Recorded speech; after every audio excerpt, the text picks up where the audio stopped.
You know and have read, as Father Terry suggested, the book that Karen wrote called Letters to Gabriel, which is about our son Gabriel, who during this time of transformation for us was truly a sign from God, a gift from God, that stiffened us and gave us a whole new understanding and perspective on life and the dignity of every human person.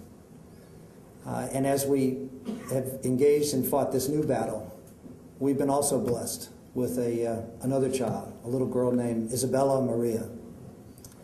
And Isabella Maria was born 22 months ago. And she was born, let's just say, in the eyes of the world, as less than perfect. She was born with a disorder, a chromosomal disorder called trisomy 18. Some of you may be familiar with trisomy 21, which is Down syndrome. It's a genetic disorder where you have an extra 21st chromosome.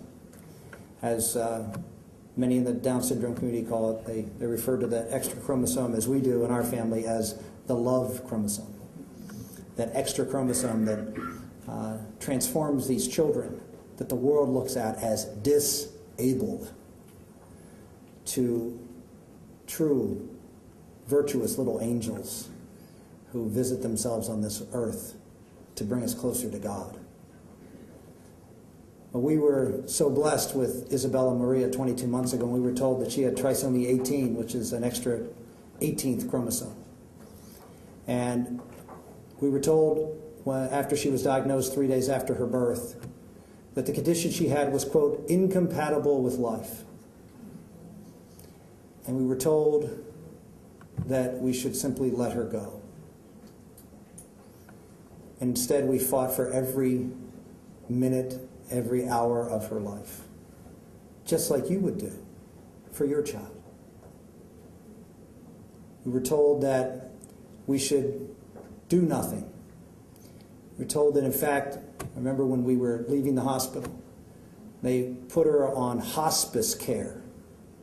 And the first thing when the hospice doctor did when we got home was to spend 45 minutes with us in our living room describing how she would die.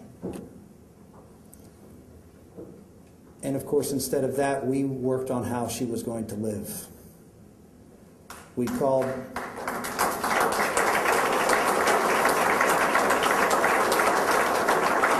I'll never forget Karen when we were checking out of the hospital and we were getting the discharge orders. It was a pediatrician who was writing the discharge orders who made a point to come to us and tell us over and over again about the limitations of these children and lower our expectations. And Karen said, well, we have some expectations and we're going to do whatever we can to help her to have the most fullest and best life that she can possibly have. And these children have lung issues. And so Karen asked for oxygen. Oxygen. The doctor said, you have to understand, you just have to learn to let her go. And Mama Bear and the claws came out. And she, within 30 seconds, had a script for oxygen to bring home. But this is what it's like, day in, day out. We have gotten a great blessing of having to know a lot of children, and a lot of parents in the, quote, special needs community. Children with trisomy 18, parents who have children with trisomy 18. And the stories I could tell you of the battles just to have their children born, just to have them delivered, just to get them palliative, even just the minimal amount of feeding and water. Because this world looks at them as less, looks at them as disabled. It's a very easy thing to do in our society because we value so much what people do.